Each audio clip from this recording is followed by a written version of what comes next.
Studia. In questo momento sta conducendo gli scavi di cui ci parlerà, il condotto di scavi della Concurata e adesso è a Villa Verde e quindi ci parlerà di situazioni inedite, sono inedite e quindi particolarmente interessanti. Perché la scelta di far parlare di villaggio? Perché anche Sedilo ha un villaggio che è scavato in parte cioè, pubblicato ma parzialmente, preliminarmente, e con poi moltissimi materiali di grande importanza conservati nel deposito di scavi, nel deposito di questo museo. E comunque probabilmente, adesso vedremo, il quadro progressivo in parte è il medesimo e quindi è la cosa interessante. Si fa e avrei voluto Giuseppe Marras che sono due delle archeologhe dell'equipe che hanno fatto due cavalli importantissimi. Questi materiali non sono stati mai restaurati e prima o poi si restaureranno e su queste capanne non è stato pubblicato ancora nulla, perché la relazione che loro hanno presentato nel 2009 non è stata poi pubblicata perché non hanno predisposto i testi. E adesso invece sono del parere di presentare questa relazione stavolta in forma pubblicabile, verrà presentata il 17 e il 18 di gennaio al convegno che stiamo organizzando in memoria di Ettore Conti. E quindi avremo anche quelle pubblicazioni. Ma penso che complessivamente una decina di pubblicazioni sono già uscite sul villaggio. E vabbè, non ci sono gli autori, ma comunque ne discuteremo e vedremo. Ha moltissime pubblicazioni, va bene. Ormai 170. Pubblicazioni, non è vero. Ci avviserai presto. Vabbè, è meglio, insomma, è contento. Alcune sono cose molto piccole. Va bene. Comunque sta lavorando moltissimo e d'altra parte lavorare significa non solo scavare, ma significa pubblicare e poi diffondere, divulgare. E questo lavoro, c'è questa conferenza e di mezzo sarà la comunicazione scientifica e la divulgazione. Purtroppo i destinatari della divulgazione oggi non ci sono, pazienza, chissà che prima o poi noi se ne renderanno conto di perdere parecchio, o mancando, o di aver perso parecchio nel non aver partecipato a Per caso la rifacciamo, Riproviamo. Vabbè, allora io vi do la parola e poi ovviamente a conclusione il Presidente deve intervenire, il Presidente dell'associazione deve intervenire per illustrare l'andamento delle cose e parlare dei prossimi appuntamenti importanti. Prego. Grazie. Innanzitutto voglio ringraziare per l'invito gli amici dell'Associazione Archeologica di Loi, vero? E poi la professoressa Tana, che insomma è una dei miei due maestri, quindi sostanzialmente la professoressa Tana con cui ho imparato a scavare. Ricordo che nel 2002 ho scavato anch'io ai Loi. Salve. Bene. Ho scavato anch'io ai Loi nella struttura 7 e quindi insomma mi sento un po' a casa, ecco, quindi vedevo il focolare che avevamo venuto, il bacile, Che ha messo uso improprio del focolare. Che ha messo le cose giù. Poi togliete. e quindi niente, quindi noi comunque ha fatto parte, diciamo, in parte a scavare con la professoressa Arzeni con la professoressa Tana, quindi lui fa parte del mio bagaglio culturale e professionale, quindi sono molto grata alla professoressa per avermi consentito anche di partecipare a questa attività che mi ha permesso anche di formarmi sempre di più, quindi è stata una bella esperienza, poi un paese eccezionale, ricchissimo di resti archeologici e quindi sono contento di essere qua con voi. Allora vi parlo oggi di due contesti nuragici. C'è bisogno del microfono oppure mi sentite? No, Sento abbastanza bene. Vi parlo oggi di due contesti nuragici con villaggio che ho avuto la fortuna di scavare e anche di continuare a scavare, perché Lucchesomo è ancora metà Cucurada, lo scavo per adesso è stato interrotto, invece Lucchesomo di Villaverde è uno scavo che prosegue e anche sta per partire la prossima campagna. In villaggi nuragici, voi li conoscete, sapete che ce ne sono vari, nella Sardegna centro-meridionale, più famoso sicuramente il villaggio di varie fasi, il bronzo finale che conferma, di nuraggi di Baroni. In questa ottica ci voglio parlarvi di questi altri due esempi. Il primo esempio di sito che abbiamo scavato come Università di Cagliari è il sito di Cucurada di Mogoro.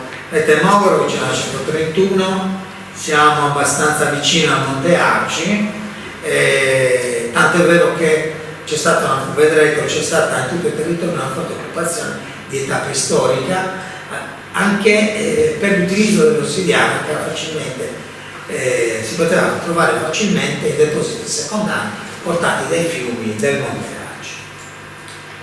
Vedete, il complesso di Cucurada è un complesso particolare, ve lo farò vedere subito, ubicato in posizione strategica, nello sbocco, diciamo, in uno sbocco vallivo del Rio Mogoro, sul ciglio di un altopiano basaltico di Sastruvina.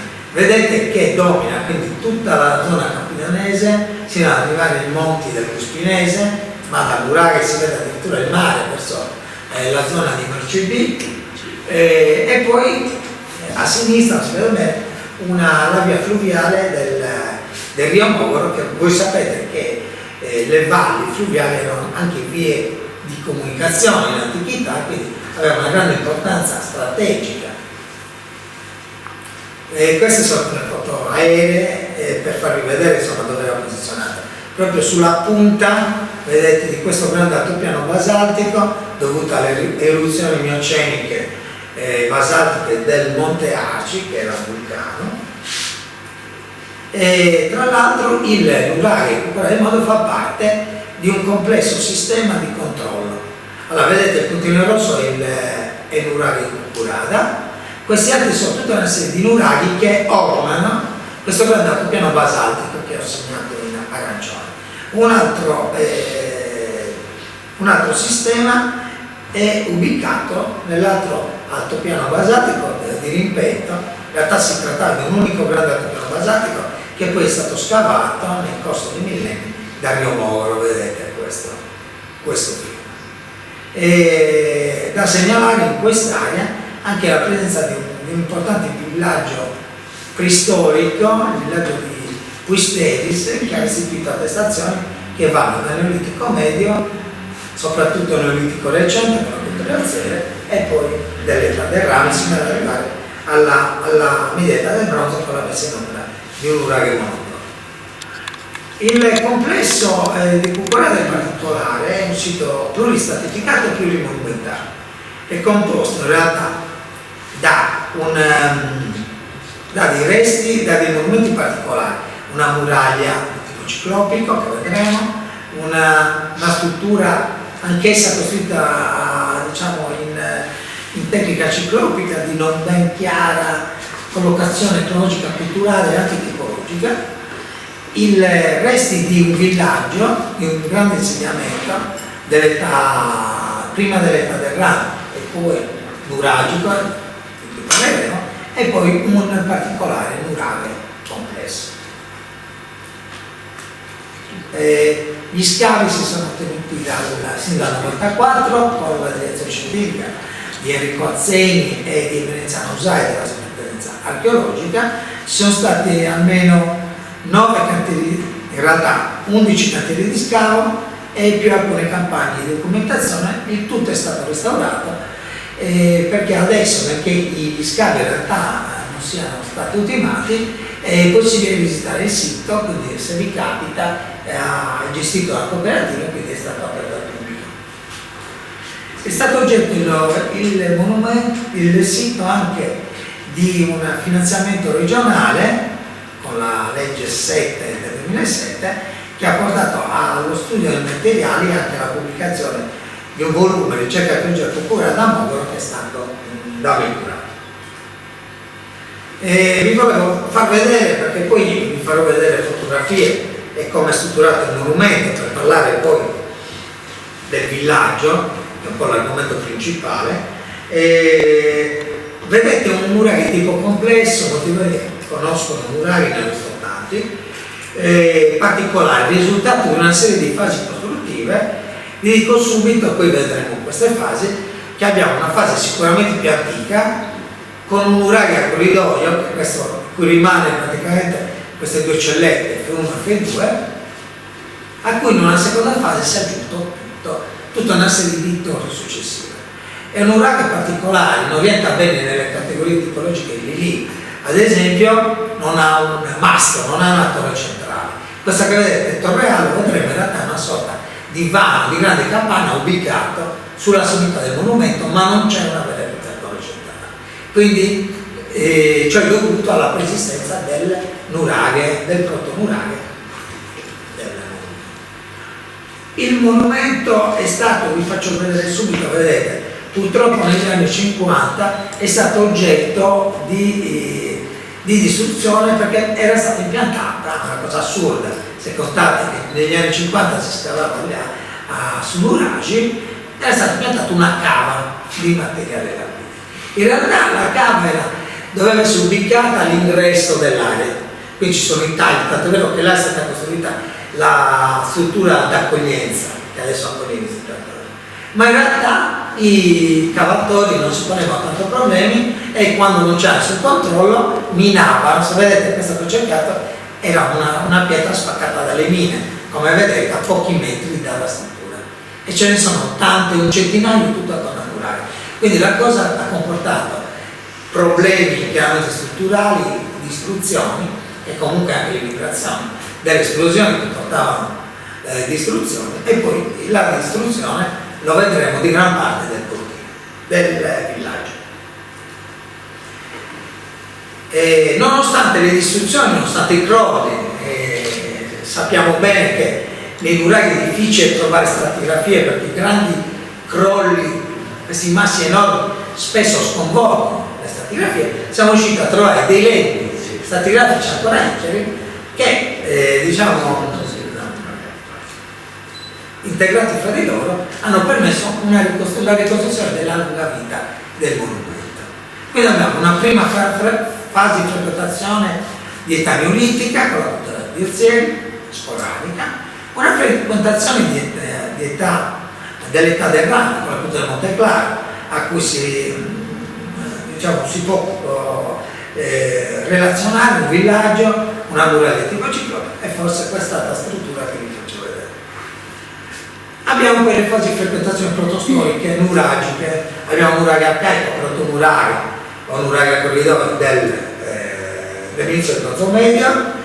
Il protomurario è stato ristrutturato tra la fine del bronzo medio e l'inizio del bronzo recente in un complesso, in un murario evoluto complesso.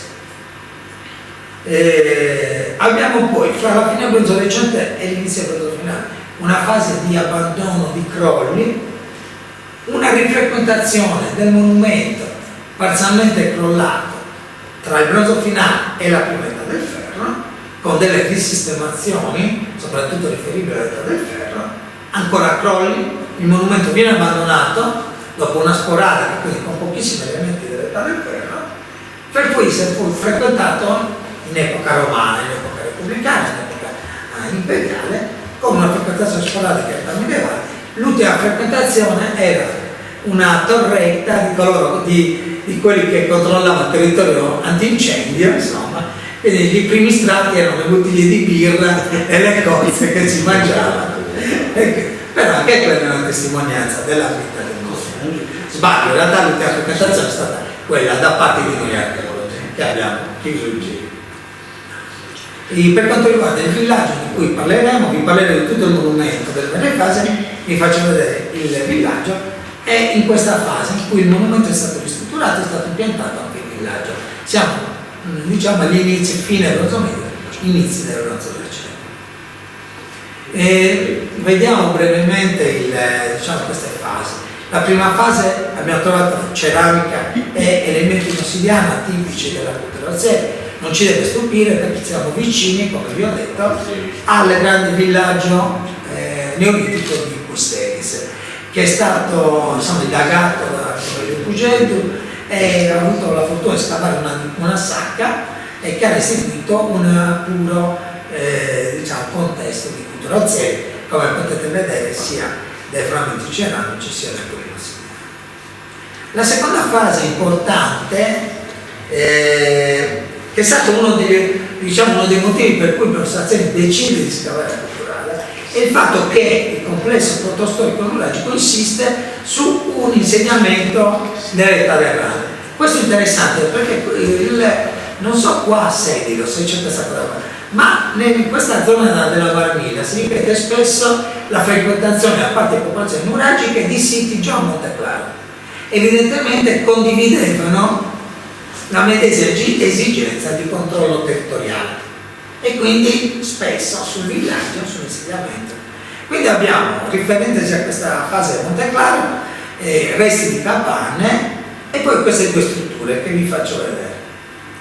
In realtà è stato trovato anche al di sotto, all'interno del diciamo Monte Claro, tratti Monte Claro sono stati ritrovati anche all'interno del nuraghe, però al di sotto. Vedete gli strati che vanno sotto le murature, quindi era praticamente l'insediamento precedente. Sopra questo insediamento hanno costruito il nuraghe. Non solo, noi troviamo ceramica Monte Claro in tutti gli strati, praticamente le ceramiche a Monte Claro inquinano, ma noi lo sappiamo, quindi possiamo togliere l'elemento, inquinano tutti gli strati, perché i nuragici per costruire i nuraghe hanno preso la terra che sta intorno, hanno riempito quando hanno fatto il riempimento delle murature e quindi questo riempimento pian piano scende tra le fessure e entra negli strati. Quindi torniamo a Monte Claro dappertutto. E poi abbiamo fatto un saggio nell'area del villaggio nuragico, questa è il rosso, e vedete che ha restituito migliaia, centinaia e centinaia di frammenti facilmente attribuibili alla cultura Monte Claro. A questa cultura di Monte Claro noi abbiamo collegato questa muraglia di tipo ciclopico, vedete, è costruito con grandi massi particolari. La cosa interessante è che, lo vedete da questa foto all'alta, diciamo, questa muratura è stata interpretata lì come un antemurale. In realtà vedete chiude verso il ciglio della Togliana e questo ci ha fatto pensare che potesse essere simile ad alcune strutture murali a carattere ciclopico che sono state attribuite dubitativamente, in realtà non abbiamo la certezza, alla cultura di Monte Claro. Avete sentito parlare di Monte Baranta, ad esempio, tante, adesso questo di Gordigiadas, comunque delle strutture, murature che chiudono il ciglio della Togliana e che sono state attribuite alla cultura di Monte Claro. Quindi questa di Cupurana potrebbe essere una di queste murate. L'altra struttura, che però è veramente dubitativa perché abbiamo fatto dei saggi, però non hanno restituito dati importanti, è questa struttura ubicata proprio nell'estremo ciglio della Togliana, in posizione strategica, con, vedete, una muratura costruita con massi enormi. E quindi non sappiamo, vedete, una forma un po' ellittica. Poi se magari qualcuno mi dà un suggerimento. Datata non è datata, non è datata. Interventi non è datata. Quindi noi abbiamo fatto un piccolo saggio con materiale politico. Contate che era talmente strategico che durante l'età contemporanea era stato utilizzato per la messa in opera di una batteria antiaerea tedesca. Quindi c'era, infatti, uno dei problemi che secondo me per Cavallera va sminata, perché non sappiamo se è minata. Però può essere che esistano ancora proiettili nascosti, quindi andrebbe fatta una campagna di questo.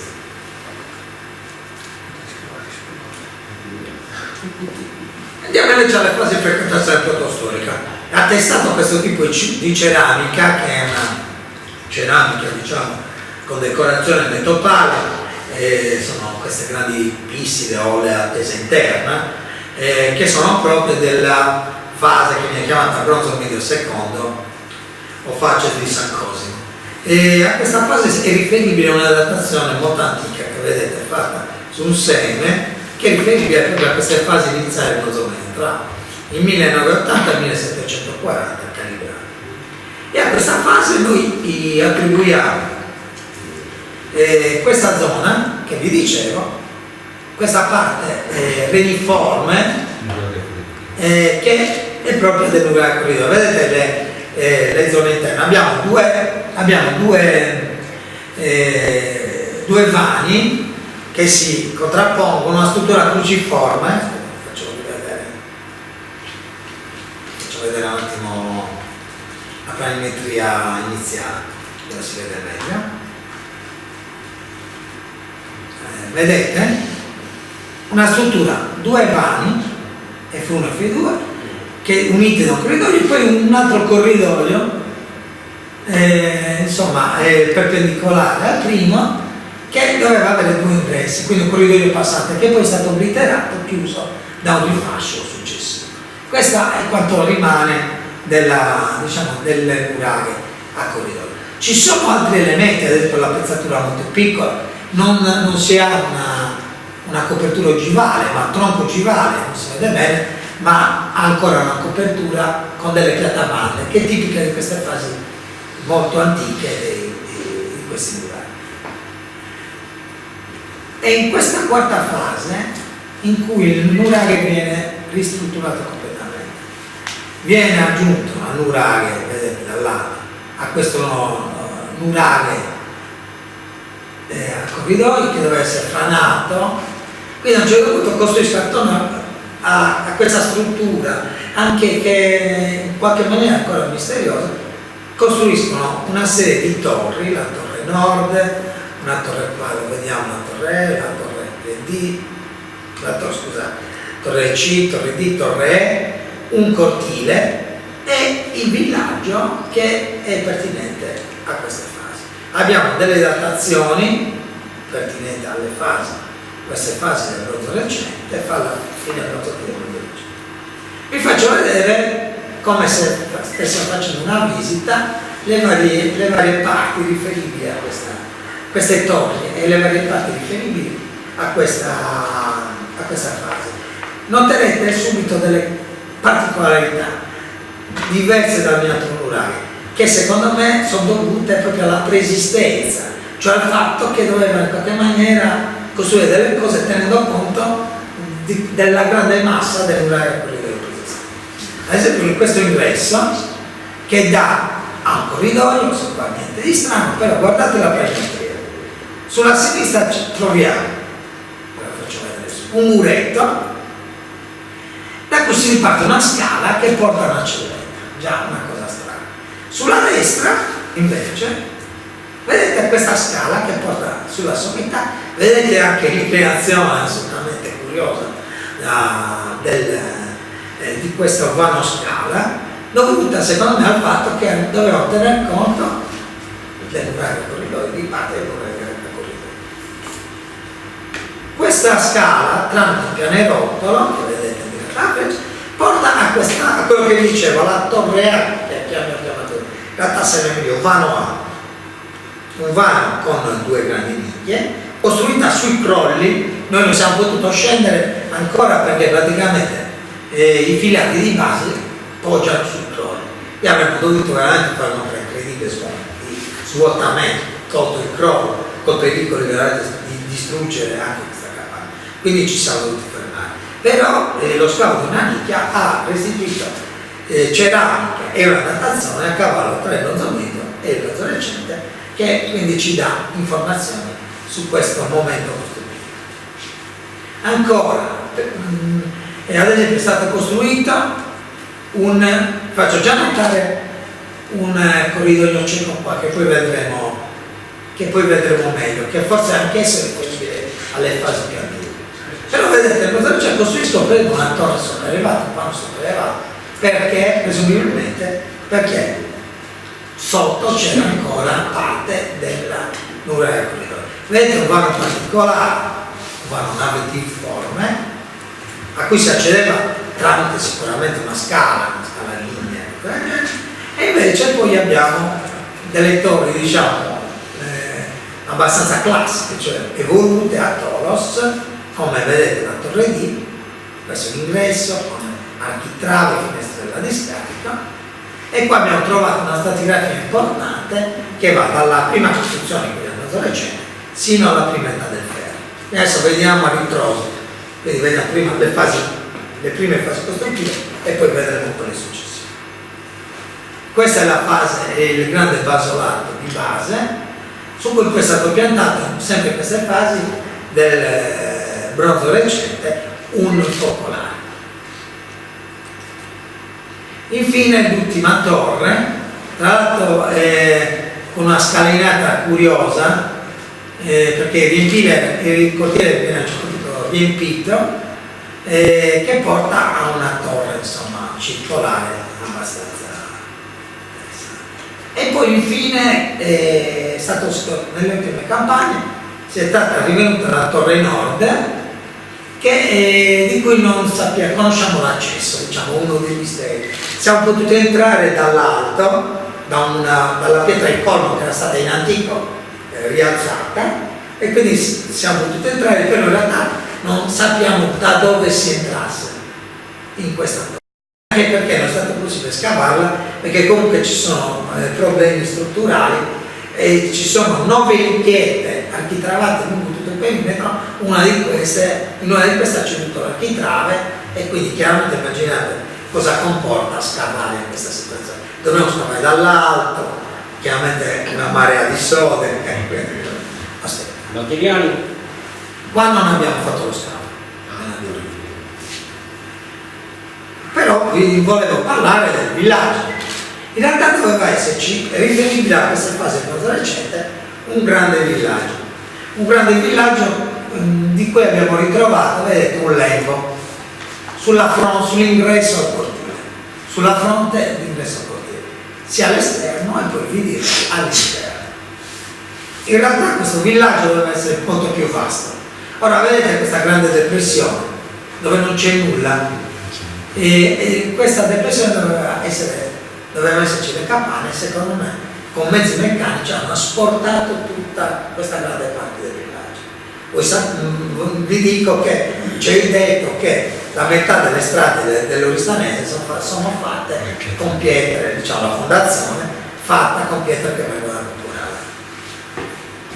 E quindi troviamo sombre vetrate, quindi troviamo una serie di strutture, la 1, la 2 e la 3 residue, forse anche questa ma non si capisce, e comunque abbiamo tracce di una struttura del villaggio che è messo in opera su un piano inclinato, quindi sono state anche costruite dei muretti per fare dei piccoli piani, a scalino praticamente, su cui hanno impiantato il villaggio.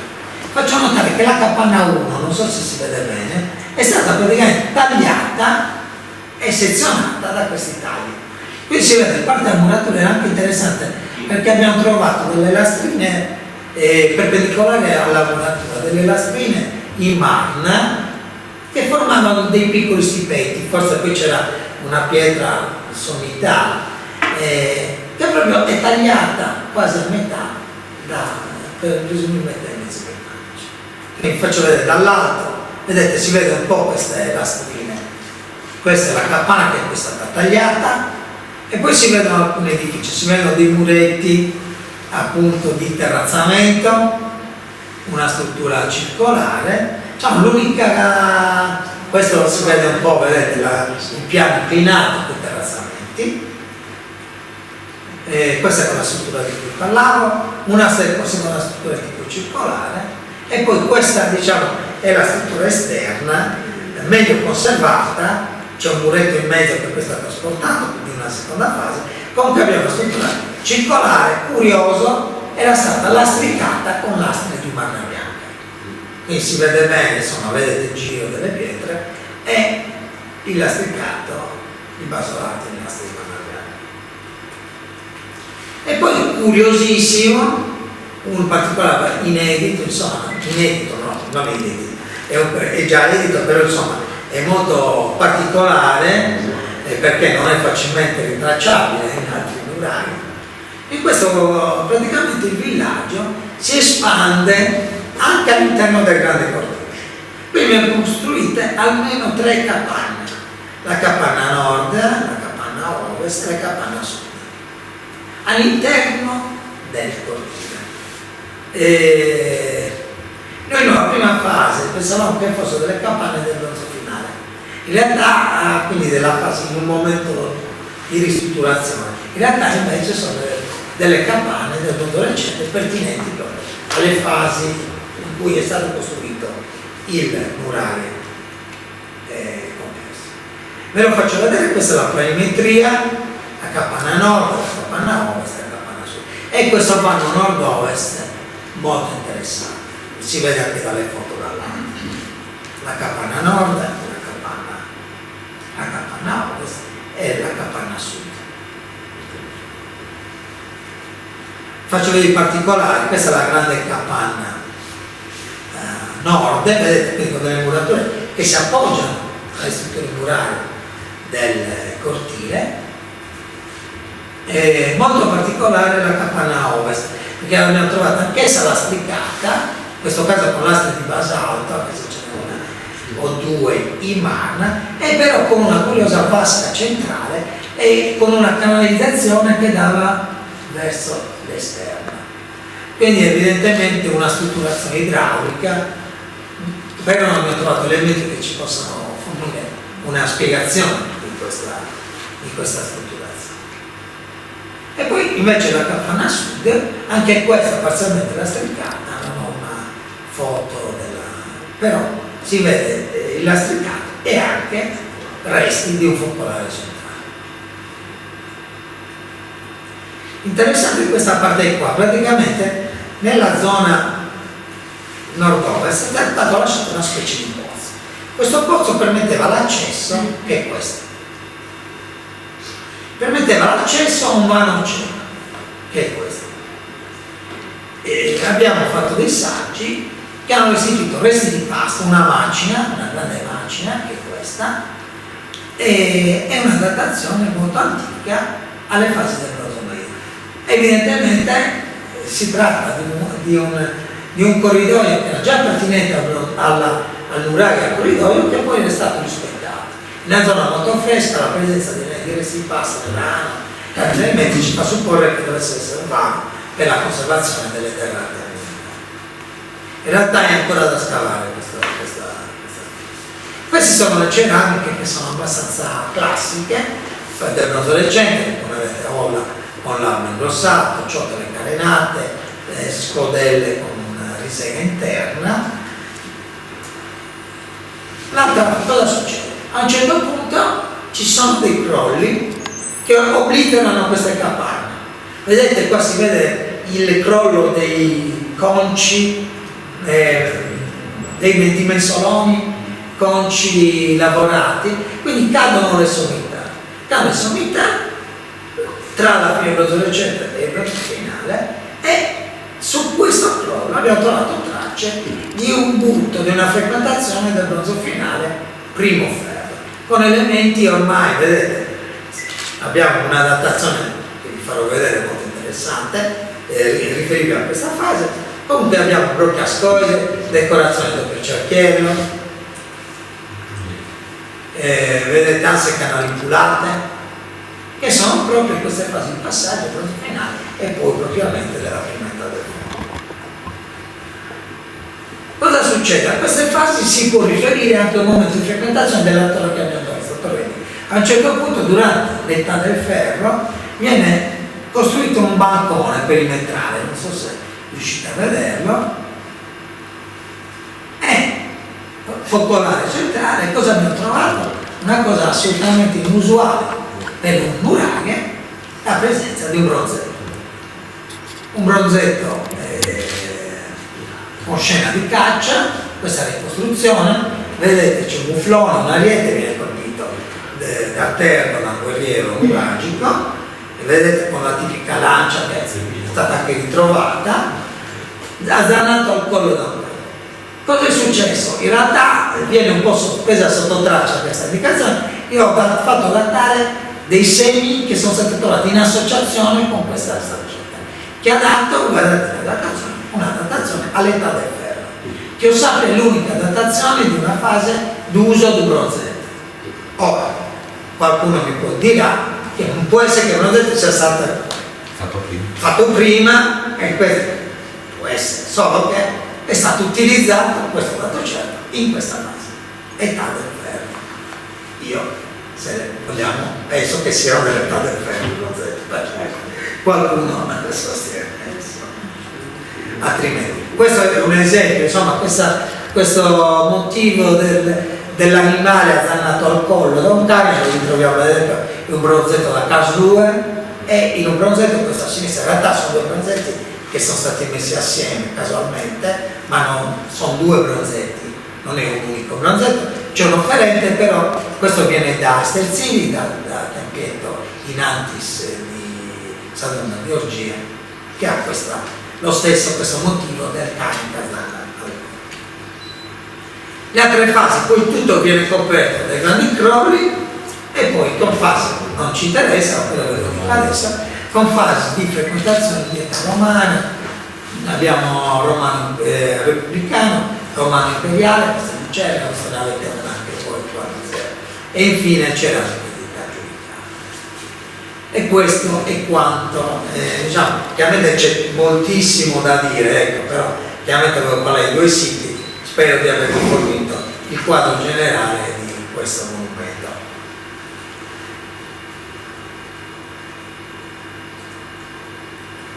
Il secondo monumento invece viene in un sito tutto sommato non tanto distante. Siamo nelle falde, diciamo, orientali del Monte Arzio e siamo ancora nel Monte Arzio. Siamo nel comune di Villaverde, un paesino vicino ad Ales, un sito molto interessante perché è ubicato, vedete, alla base di un grande muraglione naturale dato dal ciglio di un altopiano, l'altopiano di Santa Lucia di Eusebius. È costituito, abbiamo studiato chiaramente il territorio, come avete fatto giustamente, meritoriamente passeggio.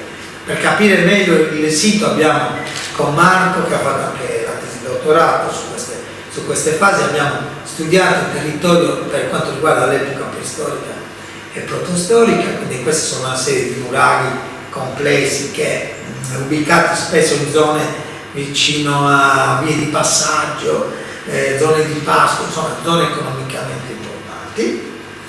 E tra questi spicca il nuraghe di Bruchesholm, che è una sorta di nuraghe, anche questo non è particolare come tutti i nuraghi, è un grande monotoro ubicato sulla sommità di una collina, però in realtà ci sono tutta una serie di altre torri ubicate sul pendio di questa collina che ne fanno una sorta di nuraghe complesso particolare. Grande visibilità, alle pendici il grande villaggio. Vi dico già adesso che in realtà sembra che non si tratti della stessa fase, e un po' si ripete un po' la situazione che abbiamo qua a Sedina, con un nuraghe che sarà del bronzo medio, bronzo recente, poi magari professoressa, e invece il villaggio che invece delle fasi più tardi, bronzo finale, primo ferro, come si vede già delle repliche delle datazioni. Quindi abbiamo il nuraghe e il villaggio, che è un villaggio in realtà monofase, bronzo finale. Ci sono dei resti che ci parlano chiaramente di una frequentazione bronzo recente, però questi, se c'erano campane bronzo recente, sono state ristrutturate o distrutte per fare quello del bronzo finale. Quindi c'è un po' di ceramica, anche abbiamo della datazione diciamo di base del bronzo recente. Però il materiale, le datazioni sugli stati di frequentazione di queste capanne sono del bronzo finale, come succede a Barugni in realtà. Poi a Barugni abbiamo anche la fase delle capanne. Quindi questa è la struttura del villaggio. Abbiamo questa parte che vi sto facendo vedere, che in realtà era stata scavata fra gli anni 80 e gli anni 90 dalla Soprintendenza Archeologica. Di questo abbiamo pochi dati in realtà, di questo scavo, abbiamo degli articoli, però non abbiamo tutti i dati di scavo, insomma sarebbe interessante avere. Mentre noi dal 2013 ci siamo invece concentrati su questo settore del villaggio che abbiamo chiamato isolato settentrionale, poi lo vedremo. Due parole sulla tipologia del villaggio. Abbiamo, per quanto riguarda questa prima fase, l'isolato meridionale del monumento, quello scavato dalla Soprintendenza, abbiamo una conformazione particolare, abbiamo una serie di vari circolari che sono ubicati in un unico asse, che danno su piccoli spazi frontali, tipo il 6. Questo tipo di strutturazione con 3 o 4 capanne disposte in asse lo ritroviamo ad esempio è stato messo in evidenza da Giacomo Paglietti nelle murarie a Suburace. Come vedete, ad esempio, una serie di capanne ubicate in un asse con ingressi che danno tutte sulla medesima, che hanno il medesimo orientamento. Ce ne sono varie che Giacomo ha messo in evidenza. Quindi abbiamo già un buon raffronto. E poi lo ritroviamo ad esempio in uno degli isolati del Bruncumaduli, Bruncumaduli, a seconda di come lo pronunciate, perché il gesto di LU lo pronunciato come Samegua, invece Sameva. Quindi vedete, ha ugualmente una serie di capanne ubicate lungo questo asse. Forse un momento, anche se qua siamo sempre nella fase di bronzo finale, in un momento piuttosto antico del bronzo finale. Quindi abbiamo un primo isolato, forse un secondo isolato, non è ben chiaro qua perché in realtà potrebbe essere un isolato più complesso. Questo è quanto si vede, bisogna riprendere gli scavi, però avevano costruito delle passerelle, è difficile capire bene com'era questo secondo isolato. Questi isolati, scavi soprintendenza, presentano capanne di vario tipo, tendenzialmente circolari, ma anche ellittiche, ma anche subrettangolari, delle caratteristiche che si ripetono spesso. L'uso lasciano le grandi rocce di base, non le tolgono, ma le lasciano, ci costruiscono sopra. L'uso di grandi nicchioni, nicchie e nicchioni, che si ripete spesso. In una delle capanne, la 5, forse la meglio conservata, vedete, qua siamo all'ingresso, si conserva un bancone perimetrale, parte di bancone perimetrale. Questo fece supporre agli scavatori, anch'io riproposi la stessa ipotesi, che si trattasse di una struttura, di una capanna delle riunioni. In realtà questo tipo non basta un bancone per fare una capanna delle riunioni, perché poi i medesimi banconi li abbiamo trovati ad esempio in una struttura che vi farò vedere, e quindi o c'erano tante capanne delle riunioni o è più probabile che fossero delle strutture che comunque servissero per appoggiare, per sedersi, per appoggiare. Quindi che l'ipotesi della capanna delle riunioni va perlomeno rivista. Questi sono i materiali che riconoscete, qualcuno non ce l'abbiamo anche qua. Questa fase che viene chiamata protogeometrico, bronzo finale, fine del bronzo finale, scusate il gioco di parole. Quindi con il vaso a settore, il vaso carefattoio che è tipico di queste fasi, e l'ansa a gomito rovescio, anche con decorazione punteggiata. Quindi iniziamo invece come Università di Cagliari a scavare questo settore. Era stato scavato in realtà solo, che è fatto praticamente da una serie di strutture attorno a una piazza centrale. Era stato toccato durante i scavi precedenti solo il vano 1 che abbiamo trovato già scavato, poi non si vede mai nient'altro. Come vedete è un classico esempio di isolato a corte centrale, cioè una serie di capanne collegate tra di loro che sono ubicate attorno a una grande piazza, a un grande spazio centrale. Ci sono almeno 1, 2, 3, sicuramente una quarta, una quinta, forse una sesta capanna. Questa zona in realtà è ancora scavata. E quello che noi pensavamo fosse un solo muro di raccordo, in realtà poi abbiamo trovato un muro nell'ultima campagna di scavo, per cui in realtà anche questa è una capanna. Quindi diciamo che dal punto di vista tipologico si può confrontare con altri di questi isolati effettori. Uno molto antico, che troviamo nel villaggio Pulumano a Cabras, riferibile alle fasi del bronzo media, e poi abbiamo invece altri casi famosi, Serra Orios, sempre del bronzo finale, Serucigonese, probabilmente isolato A del bronzo finale. E poi volevo citare, perché sembra che ricordi proprio la gente, il complesso di Samosa, che è stato scavato dalla professore Sant'Anna con la collaborazione mia, di Giuseppina Maro e di tante altre, che anche questa secondo me aveva una strutturazione di questo tipo, un po' particolare, andrebbe studiato in presa di scavi, insomma, però rientra anche i materiali, sembrano far vedere, portarci a queste fasi, tra il bronzo finale e il primo ferro. E poi vabbè, il Curcumadu, uno degli isolati, vedete, capanne, siamo al bronzo finale, tante capanne attorno a una condizione. Abbiamo delle datazioni, qua abbiamo delle datazioni di base molto antiche, quindi riferibili al bronzo recente, quindi doveva esserci comunque una fase del bronzo recente, che è abbastanza plausibile. Non abbiamo strutture, ma abbiamo datazioni e abbiamo ceramiche.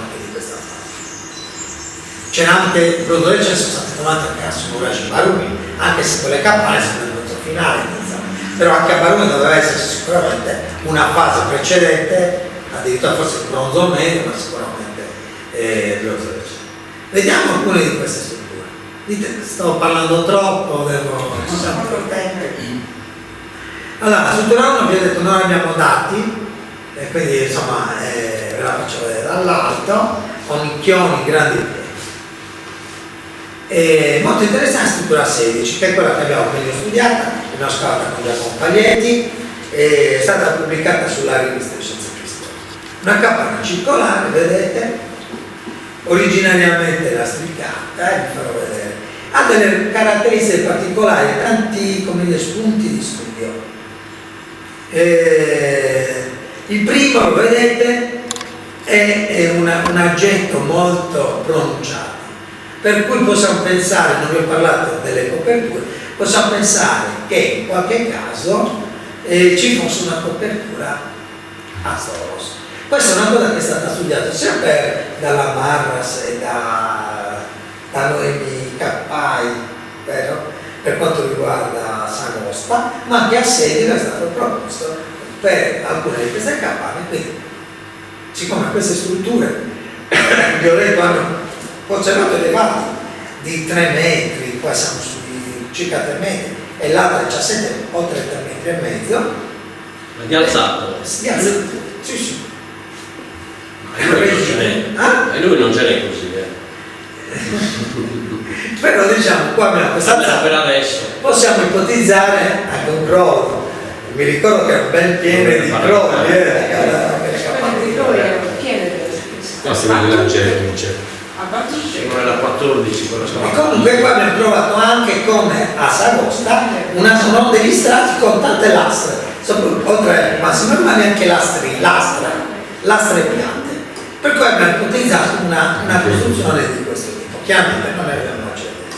Primo anno. Poi cosa abbiamo trovato? Elementi curiosissimi, addirittura la lavorazione delle grandi rocce di base. Le grandi rocce di base sono state in parte utilizzate sono state in parte spianate proprio per farne pavimentazione, e in qualche caso addirittura, vedete, in questa grande roccia è stata lavorata per fare il bacile.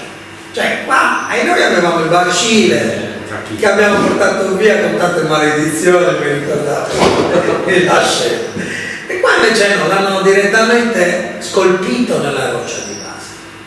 E tra l'altro qua abbiamo trovato, non si vede, chiaramente non si può vedere, però abbiamo trovato una parte perfettamente levigata usata come macina. E poi abbiamo altri elementi di pregio. Vedete, questo era un grande masso di base che è stato spianato da una parte e poi è stato ricavato il gradino, lavorato sul posto. Poi abbiamo, vedete, dei grandi massi forse di spoglio, non lo sappiamo, delle grandi lastre perfettamente lavorate, che servivano per fare degli spazi, per fare delle nicchie, per delimitare. Faccio vedere anche una cosa interessante: una delle nicchie è stata costruita, una delle murature, della muratura, queste erano delle nicchie, altre pietre con lavorazione, e dove la freccia, vedete, l'ha messa in opera di un concio antico che voi ben conoscete, e quindi presumibilmente proveniente dall'Uraghi. Potrebbe essere, diciamo, un elemento di datazione, di cronologia, cioè quindi successivo almeno alla fase di crollo dell'Uraghi. Questa è la struttura finale che abbiamo, diciamo, una foto di Nicola Castaggia con fine scavo, diciamo. Ma ci sono altre particolarità. In pratica la pavimentazione era stata ottenuta in parte lavorando, i massi sono in parte con dei battuti in alcune zone, in parte, questi sono elementi di scavo che abbiamo trovato, dove abbiamo trovato degli elementi particolari di scavo, tra cui, poi vi faccio vedere, tra cui uno di questi sostegni, che è un inedito, nel senso che di questa forma io non le conosco. Il raffronto più simile è quelli che sono là. C'ero anch'io quando li abbiamo trovati. E quello sono queste strutture, in questo caso con una decorazione a cannuccia, diciamo. Quindi non sono proprio cerchieri, è proprio una cannuccia che fa dei piccoli cerchieri. E in particolare c'è un fondo cavo, diciamo, che non ha altre forme. L'unico confronto è serio nella diversità, però è questo, anche con l'elemento di presa che abbiamo qua nei sistemi di sede.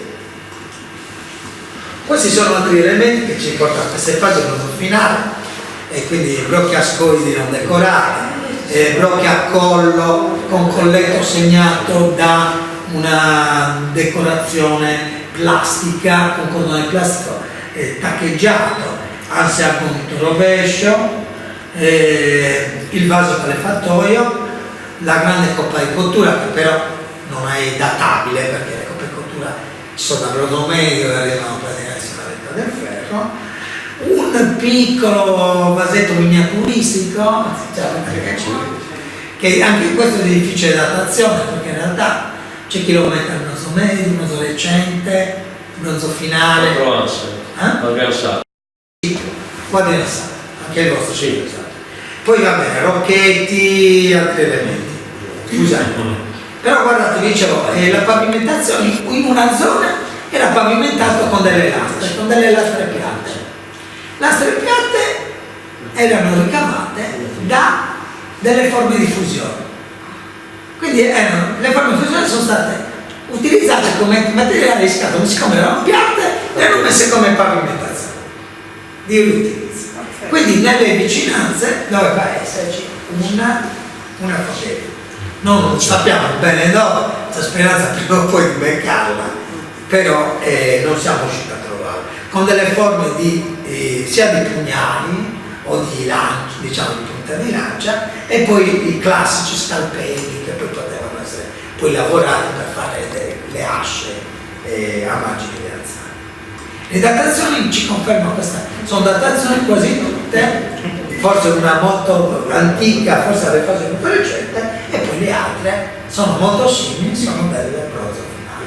Queste sono state fatte a Oxford, a Miami in realtà, a Betanaviti che altre capanne. La 18 vedete che ha una forma quadrangolare, rettangolare, scavata da Marco Cabras, vedete dall'alto. Purtroppo diciamo uno dei problemi di questo sito è molto interessante, monofase, datazione, però è un villaggio abbandonato. Quindi come hanno abbandonato, cioè non è come Villanova dove c'è stato un incendio che ha sigillato. Qua pian piano se ne sono andati e si sono portati via quasi tutte. Quindi noi troviamo i resti, sono per noi molto importanti, ma non troviamo situazioni tipo vasi in posto, ok, troviamo la loro spazzatura che però a noi ci dà informazioni eccezionali. Elementi sia del bronzo finale sia del bronzo recente. Qua c'è anche un restauro antico che è stato fatto in una parete perché dietro c'è un'altra capanna, evidentemente avevano paura che la muratura non reggesse, hanno rappezzato, forse c'era una nicchia e l'hanno chiusa nel in questa zona è ancora a crollo, vediamo murature che si appoggiano a questa grande capanna 17, si intuisce la 19, qua nel mezzo non si capisce, sono delle fasi ancora che dobbiamo vedere, insomma, crollo e così, si vede un pezzo della muratura. E poi la grande capanna 17 che abbiamo finito di scavare, che è ancora inedita, stiamo studiandola. Vedete dall'alto una grande capanna circolare con 2 nicchioni e una serie anche di nicchie invece più piccole ricavate all'interno della muratura. Questa è una foto dall'alto, abbiamo messo qualche gatto, no? Così insomma, guardate, asse 680 x 540, un po' nitida, 2 nicchioni, 3 nicchiette, in realtà in un restauro Marco che abbiamo fatto in una pulizia perché abbiamo dovuto restaurare chiaramente questa capanna. Vedete all'interno di un bosco, quindi erano cresciuti gli alberi sulle murature, quindi molti li abbiamo dovuti togliere, tagliare per non rovinare le murature, quindi Marco ne ha scoperto anche una quarta. Però guardate in questa zona un eccezionale elevato muro residuo 3,60 m. E sul fondo anche resti di un balcone. Quindi vedete evidentemente era un'usanza, le nicchiette, però era un'usanza abbastanza insomma frequente in questo villaggio. E questa è la zona appunto, come vedete, appunto l'alzato,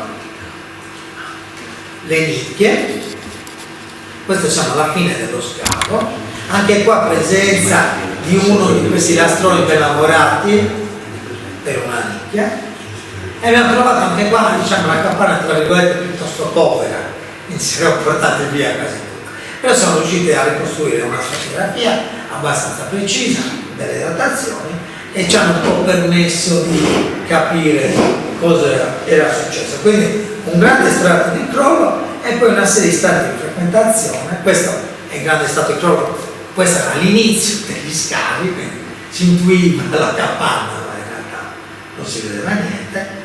Questo è il grande crollo durante lo scavo, e vedete queste grandi masse, e poi delle US, delle unità stratigrafiche riferibili alla frequentazione della capanna, con resti anche di focolare, quindi con zone bruciate, vedete 307, 309, 311 e queste sono le frequentazioni. Queste sulla sommità cosa troviamo sia vicino al balcone sia vicino alle murature, troviamo dei palchi di cerco, vari palchi di cerco che sta studiando Mazzetta, vedete che si ripetono. Ho pensato di trovare, perché il corno viene utilizzato, quindi pensavo di trovare magari un deposito di materiale per essere qui lavorato. In realtà non abbiamo trovato assolutamente tracce di frequentazione, ma li abbiamo trovati all'interno delle nicchie e diciamo però lungo le murature. Sono parti di cerno sia dei cibi trovati, i cerni cambiano, ecco, diciamo, stagionalmente quindi sia raccolte sia tagliate, quindi indice anche di caccia. Questi sono risultati preliminari che vogliamo pubblicare. Cosa ho pensato? Quindi forse vedete ancora questi palchi misti anche a ceramiche. Ho pensato una cosa del genere, nel senso che ho pensato che potrebbero essere delle corna inserite nelle murature sia con fine pratico, come attaccapanni diremmo oggi, e forse anche con fine apotropaico. Questa è una bella foto perché Liviu ci parla dell'uso di infilare le corna, in questo caso con la taurina, nelle capanne, con fini apotropaici per scacciare marotte. Quindi diciamo, archeologi dobbiamo lavorare sui dati, però possiamo anche suggerire delle ipotesi. Non so se qua sei lo è stato un tipo di uso diverso di questo tipo.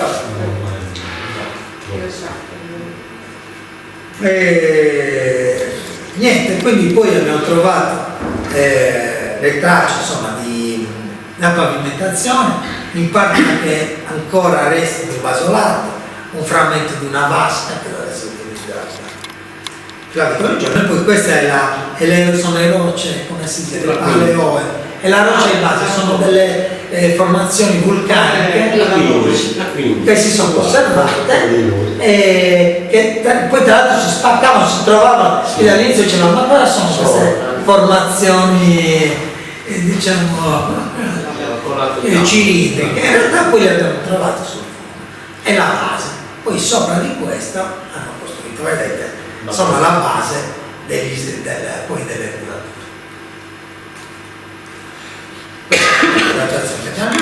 Il materiale ci parla di una frequentazione fra il bronzo recente e il bronzo finale, vedete come questa lucerna amarilla. Interessante, il piazzale non l'abbiamo ancora scavato del tutto, però l'abbiamo in parte scavato e abbiamo trovato tracce, non si vede benissimo perché non l'abbiamo ancora insomma pubblicato, però tracce di un basolato con lastre di pavimento. E doveva esserci tutto, tra l'altro la capanna 17, diciamo questo settore è un po' anche in questo caso sul piano inclinato, cioè la capanna 17 è sul punto più alto, mentre le capanne, come vedete dalle quote, le capanne 1, 16 sono più in basso, quindi doveva esserci anche il piazzale, doveva avere questo andamento inclinato, che lo ritroviamo anche nei resti di questo basolato che si presenta nei brevi tratti che abbiamo iniziato a scavare, si presenta inclinato. Quindi doveva essere però sicuramente un bel vedere con questo grande piazzale lastricato, tutte queste capanne che si affacciavano alla struttura. Questo diciamo dall'alto, la capanna 17 dall'alto dove si vede appunto. Poi abbiamo scavato